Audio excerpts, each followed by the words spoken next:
Hello my dear student, welcome back to competitive guider channel में आप सभी का स्वागत है। आज की इस वीडियो में हम लोग बात करने वाले हैं क्लास 9th का अर्थशास्त्र का चैप्टर नंबर 2, जिसका नाम है मानव संसाधन। तो हम लोग मानव संसाधन का यहाँ पे लघुतरीय प्रश्न उत्तर करने वाले हैं। अभी से पहले हमने वीडियो अपलोड कर दिया है चैप्टर नंबर 1 का लघुतरीय प्रश्न उत्तर, और भी चैप्टर 1 से लेकर चैप्टर 6 तक ले हमने सभी चैप्टर का अति लघुतरीय प्रश्न उत्तर अपलोड कर दिया है। तो आप सभी प्लेलिस्ट को चेक करना ना भूलें, आप वहां से भी उसको देख सकते हैं और वहां से भी उसको देख करके आंसर राइटिंग कर सकते हैं। बहुत से बच्चे का यहाँ पे कमेंट आता है कि सर लघुतरीय और दीर्घोत्तरीय दोनों क्वेश्चंस को एक साथ कराइए। तो देखिए बच्चों, यहाँ पे हम सभी चैप्टर का पहले अति लघुतरीय हमने करवाया, फिर उसी तरीके से यहाँ पे लघुतरीय सभी चैप्टर का करवाएंगे। उसके बाद सभी चैप्टर का हम लोग यहाँ पे दीर्घोत्तरीय प्रश्न देखेंगे।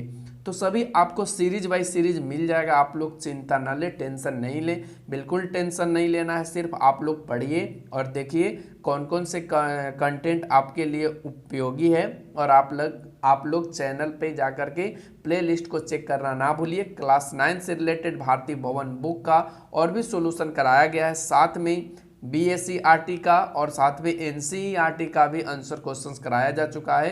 तो आप लोग उसको भी क्लास 9th वाले एक्सेस कर सकते हैं। क्लास 10th के लिए फुल्ली बिहार बोर्ड का हमने क्वेश्चन आंसर हिंदी का करा रखा है, जियोग्राफी का भी करा रखा है NCERT का। तो आप सभी जाकर उसको अच्छे से देख सकते हैं। तो चलिए आज से फटाफट बात कर लेते हैं चैप्टर नंबर 2 का।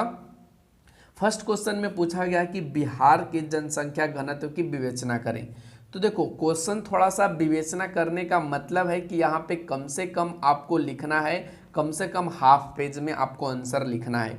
क्योंकि यहाँ पे विवेचना करने की बात कर रहा है, तो विवेचना करने का मतलब पूरे को आपको समझाना है कि जनसंख्या घनत्व होता क्या है, कैसे हुआ, और ये कितने मतलब पहले कितना था, अभी कितना है, क्या इसमें सुधार आ रहा है, क्या इसमें कमी आ रहा है। तो ये सभी चीज़ों को आपको इसमें दिखाना होगा।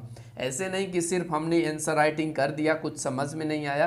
तो सबसे पहले बाबू क्वेश्चंस को समझना बहुत ज़रूरी है। अगर आपको क्वेश्चन समझ में आता है तभी आप आंसर राइटिंग अच्छे से कर पाओगे। तो चलिए यहाँ पे हम लोग बात कर ले बिहार की जनसंख्या का घनत्व को लेकर। तो सबसे पहले आपको समझ में आना चाहिए कि जनसंख्या घनत्व होता क्या है, और ये हमने अति लघुतरीय वाले प्रश्न में अच्छे से करा रखा है, आप लोग उसको जरूर देखिए। देखो जनसंख्या घनत्व कहने का मतलब होता है कि 1 किलोमीटर में, ठीक है ना, 1 किलोमीटर में रहने वाले कुल व्यक्तियों की औसत संख्या, ठीक है ना। इस शॉर्ट में हम आपको बता रहे हैं क्योंकि इसको और डीपली हमने एक्सप्लेन कर रखा है। तो यहाँ पे हम लोगों को सिर्फ इस पे फोकस करना है। तो 1 किलोमीटर में जितने लोग रहते हैं उनकी औसत संख्या को हम लोग जनसंख्या घनत्व कहते हैं। और भी इसमें चीज़ है, जैसे कि हमने यहाँ पे लिखा है कि बिहार में जनसंख्या का घनत्व बहुत अधिक है तथा विगत वर्षों, विगत कहने का मतलब जो पिछले वर्ष हैं, ठीक है ना। तो विगत वर्षों के अंतर्गत इसमें बहुत तेजी से वृद्धि हुई है। 1901 में बिहार में जनसंख्या का घनत्व 157 व्यक्ति प्रति वर्ग किलोमीटर था, जो 2011 में यह बढ़कर 1106 प्रति वर्ग किलोमीटर हो गया है।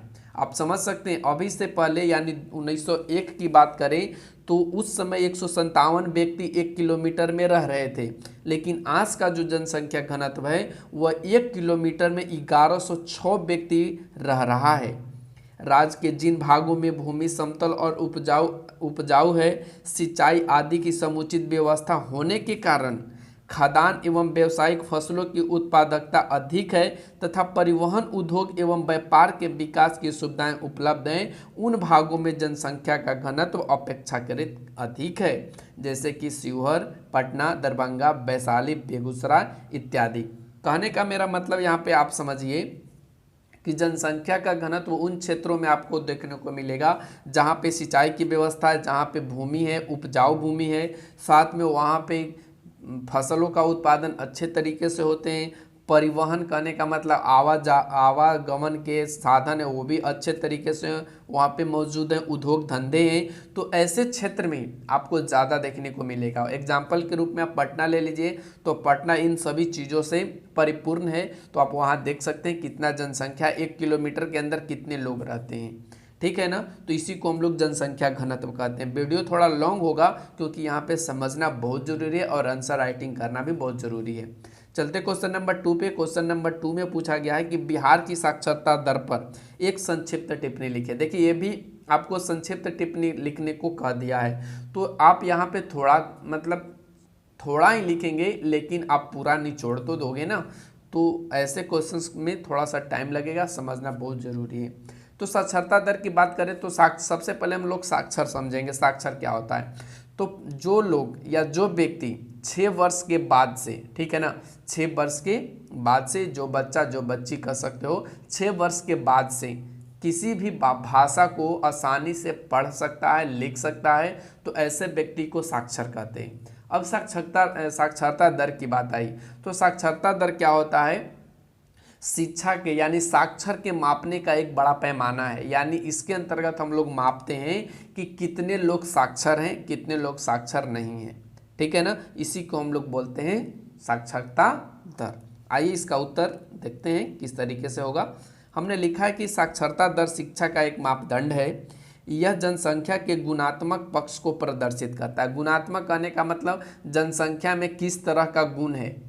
गुण कहने का मतलब उनके अंदर किस तरह का टेक्नोलॉजी है, किस तरीके से वो व्यवहार करते हैं, क्या उनमें पढ़ा लिखा गुण है या नहीं है, ठीक है। शिक्षा के क्षेत्र में बिहार की स्थिति संतोषजनक नहीं है। अगर अपना बिहार की बात करें तो शिक्षा में बिहार तो बिल्कुल 0/0 होल है।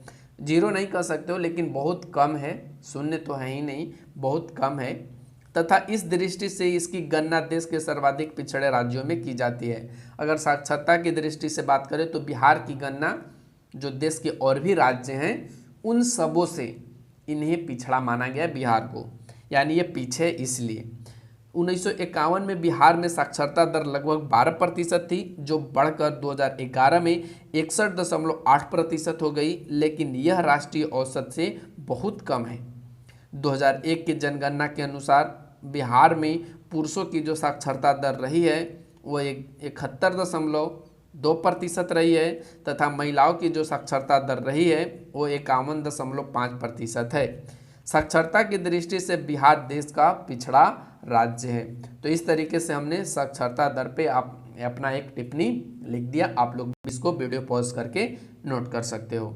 चलते क्वेश्चन नंबर 3 पे। 3 में हम लोगों से पूछा गया यहाँ पे कि जनसंख्या की आयु संरचना, ठीक है ना, के अध्ययन का क्या महत्व है। यानी हम लोग जनसंख्या की आयु संरचना कहने का मतलब हम लोग ऐसे काउंट करते हैं ना, ऐसे जनगणना होता है ना कि 5 से 6 वर्ष का, या 0 से 5 वर्ष के बीच में कितने बच्चे हैं, 15 से 60 वर्ष के बीच में कितने बच्चे हैं, 60 से 90 के बीच में कितने बच्चे हैं। तो ऐसा क्यों, इसका क्या महत्व है? तो हमने उत्तर में लिखा है, आयु संरचना का अध्ययन कार्यशील जनसंख्या के निर्धारण की दृष्टि से महत्वपूर्ण है। यह राज्य की कुल जनसंख्या में सभी आयु वर्ग के संख्या को बताता है। हमने यहाँ पे क्या लिखा कि जो आयु संरचना है, इससे हम लोगों को पता चलता है कि कितने लोग काम कर रहे हैं, कितने लोग काम नहीं कर रहे हैं। जैसे कि अगर बुजुर्ग और बच्चे की संख्या ज़्यादातर बढ़ जाए तो यहाँ पे आप क्या देखोगे, जो उत्पादन का क्षेत्र है उसमें कमी आ जाएगा। क्यों? क्योंकि बच्चे और बूढ़े तो काम करेंगे ही नहीं, और युवा की जो संख्या है या जनसंख्या है वो कम है। तो इस कंडीशन में तो उत्पादन की जो प्रक्रिया या उत्पादन की जो क्षमता है वह ज़्यादा बढ़ नहीं सकेगा। तो इस रीजन से आप देख सकते हैं इसको, ठीक है। चलते क्वेश्चन नंबर 4 पे। क्वेश्चन नंबर 4 में कहा गया है, बिहार में जन्म दर तथा मृत्यु दर की क्या स्थिति है। जन्म दर एवं मृत्यु दर की गणना कैसे की जाती है। तो आइए फटाफट से इसका भी हम लोग उत्तर देख लेते हैं। हमने लिखा है कि बिहार में जन्म दर तथा मृत्यु दर राज्यों के समान, जो अन्य राज्य हैं उनके यहाँ पे अन्य छूट गया बच्चों, ध्यान रखेंगे, अन्य राज्यों के समान कमी आई है।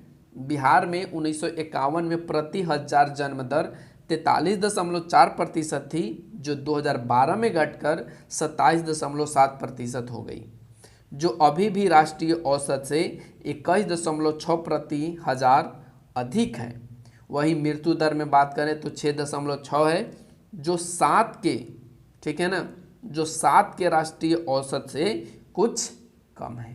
तो इस तरीके से बिहार में जन्म दर और मृत्यु दर आपको देखने को मिलेंगे। साथ में एक और क्वेश्चन था इसी में कि जन्म दर एवं मृत्यु दर की गणना कैसे की जाती है। तो हमने यहाँ लिखा है कि जन्म दर एवं मृत्यु दर की गणना एक वर्ष, किसी एक वर्ष में, कोई भी एक वर्ष की बात ले लिया जाए, तो किसी एक वर्ष में प्रति 1000 जनसंख्या के पीछे जन्म लेने वाले बच्चों अथवा मरने वाले व्यक्तियों की संख्या के आधार पर किया जाता है। तो आप इस तरीके से इसका उत्तर लिख सकते हैं। चलते क्वेश्चन नंबर 5 पे। 5 में पूछा गया है कि जनसंख्या के व्यावसायिक वितरण से आप क्या समझते हैं। बिहार में जनसंख्या का व्यावसायिक वितरण क्या है। तो आइए इसका भी फटाफट से उत्तर देख लेते हैं। हमने लिखा है कि जनसंख्या के व्यावसायिक वितरण का अभिप्राय है उस कार्यशील जनसंख्या से जो विभिन्न प्रकार के व्यवसायों में लगी है। यानी हम लोग कार्यशील या व्यावसायिक वितरण कब कहेंगे, जब जनसंख्या कार्यशील में लगे, काम करते हुए रहेगा और हम लोग उसको काउंट करेंगे, उसको गिनेंगे, तो ऐसे जनसंख्या को हम लोग क्या कहते हैं, व्यावसायिक वितरण। ठीक है ना। अगर बिहार में बात करें तो बिहार में जनसंख्या का जो व्यावसायिक वितरण है वह राज्य की अर्थव्यवस्था का अविकसित रूप प्रकट करता है। बिहार की कार्यशील जनसंख्या का लगभग 70% कृषि अथवा उससे संबंध व्यवसाय में लगा हुआ है। इस प्रकार लगभग 44.7% कृषि मजदूर, 3.5% घरेलू या निर्माण उद्योग में तथा अन्य जो हैं वो उद्योग या खुद के व्यवसाय में लगे हुए हैं। और ऐसे लोगों की संख्या या ऐसे व्यक्तियों की संख्या 26.4 है। तो हमने यहाँ पे कुल आपको बता दिया। चलते question number next. Question number next में पूछा गया 6 में, आर्थिक विकास के लिए मानवीय संसाधनों का विकास आवश्यक है, इस कथन को स्पष्ट कीजिए। तो देखिए, मानवीय संसाधन जनसंख्या का ही एक रूप होता है और यदि आप मानव को पढ़ाएंगे नहीं, मानव को अच्छा प्रशिक्षण नहीं देंगे, अच्छा पोषण नहीं रहेगा, चिकित्सा सुविधा नहीं रहेगा, तो क्या वो उत्पादन की क्रिया को संपन्न कर पाएगा? नहीं ना। तो इसलिए हम लोगों को मानवीय संसाधन के प्रति ध्यान देना बहुत जरूरी है। तो हमने लिखा है कि आर्थिक विकास के लिए मानवीय विकास आवश्यक है क्योंकि श्रम उत्पादन का एक अनिवार्य साधन है। जो श्रम है वो उत्पादन करने का क्या है, एक अनिवार्य साधन है। इसकी आपूर्ति देश की कार्यशील जनसंख्या द्वारा होती है और यह कार्यशील जनसंख्या ही मानवीय संसाधन है। अभी हमने आपको बताया था और यहाँ भी है कि जो कार्यशील जनसंख्या वही क्या है, कार्यशील जनसंख्या वही क्या है, मानवीय साधन है।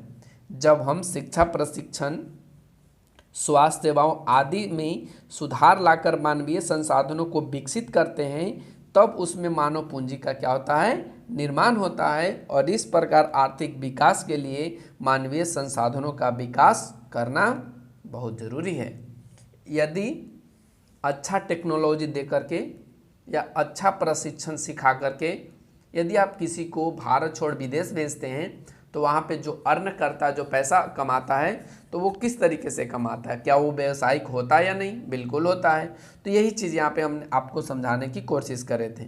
चलते हैं नेक्स्ट क्वेश्चन। क्वेश्चन नंबर 7 में कहा है कि बिहार में मानवीय संसाधनों की वर्तमान स्थिति क्या है। यानी बिहार में जो जनसंख्या है उसकी अभी स्थिति क्या है। तो आप सभी को पता होगा कि बिहार में जो जनसंख्या है, जनसंख्या की दृष्टि से अगर बिहार की बात करें तो ये दूसरा स्थान रखता है पूरे भारत में। फर्स्ट में आपका उत्तर प्रदेश, सेकंड में आपका बिहार है।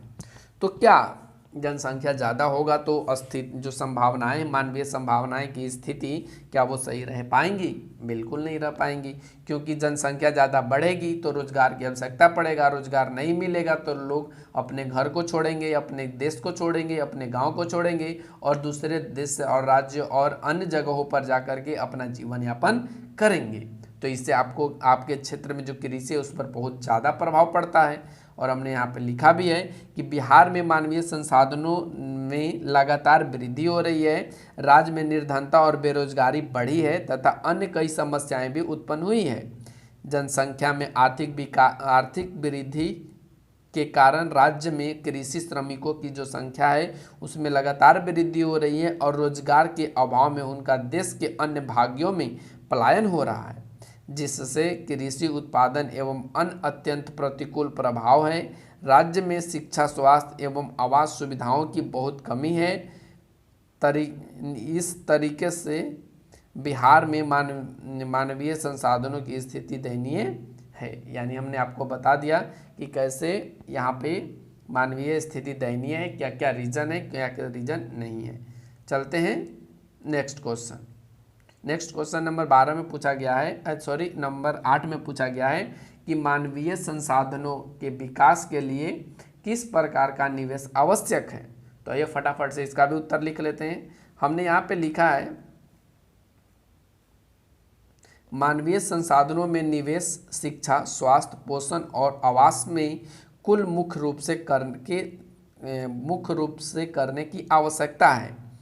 इसके द्वारा ही हम राज्य का जो भावी विकास है उसको सुनिश्चित कर पाएंगे। कहने का मतलब है कि जो मानवीय संसाधन है, ठीक है ना, मानवीय संसाधन है उनमें विकास करना बहुत ज़रूरी है और उनमें खास करके शिक्षा के क्षेत्र में उन्हें विकास कीजिए, स्वास्थ्य के क्षेत्र में, पोषण के क्षेत्र में और रहने आवास के क्षेत्र में। यदि ऐसा नहीं किया गया तो राज्य का जो भावी विकास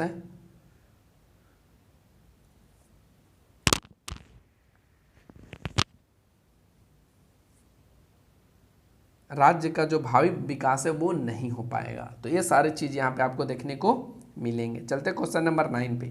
9 में कहा गया कि मानवीय संसाधनों के विकास में शिक्षा के महत्व का उल्लेख कीजिए। तो मानवीय संसाधन में शिक्षा का विकास बहुत ज़रूरी है। यदि शिक्षा का विकास नहीं होगा तो उनके पास उस तरह का स्किल डेवलप नहीं होगा जो वो करना चाहते हैं। तो आइए हमने उत्तर में लिखा है कि मानवीय संसाधनों के विकास की दृष्टि शिक्षा एवं प्रशिक्षण की भूमिका अत्यधिक महत्वपूर्ण रही है। शिक्षा और प्रशिक्षण से ही कुशल और योग्य श्रम शक्ति का निर्माण होता है और हमारी उत्पादन क्षमता बढ़ती ही जाती है। उचित समय नागरिकों को मनोवृत्ति, ज्ञान एवं क्षमताओं का विकास कराना है। अधिक लोग सक्षम तथा बदलती हुई परिस्थितियों के अनुमान बनाती हैं। केवल व्यक्ति ही नहीं वरन समाज के विकास के लिए शिक्षा क्या है, बहुत जरूरी है। तो इस तरीके से हमने यहाँ पे लिखा। चलते क्वेश्चन नंबर 10 पे। 10 में कहा गया कि बिहार में प्राथमिक शिक्षा पर एक संक्षिप्त टिप्पणी लिखिए। तो हम सभी को आपने बता दिया कि प्राथमिक शिक्षा किसे कहते हैं। आप सभी जाकर के उस वीडियो को जरूर देखिए, ठीक है ना, अति लघुत्तरीय वाला चैप्टर फर्स्ट का, तो वहाँ से आपको मिल जाएगा।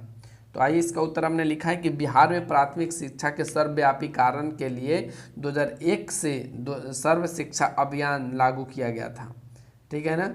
इसका उद्देश्य था कि 6 वर्ष या उससे जो अधिक उम्र के बच्चे हैं उनको क्या किया जाए, विद्यालय में ले लिया जाए या विद्यालय में पहुंचाया जाए, ठीक है ना। और नामांकन 5 वर्ष की प्राथमिक शिक्षा उपलब्ध कराना था तथा 8 वर्षीय समस्याएं हैं हमारे राज्य से जो है वो प्राथमिक स्कूलों में छात्रों के पलायन, ठीक है ना, और अर्थात असमय विद्यालय छोड़ने की समस्या भी बहुत गंभीर है।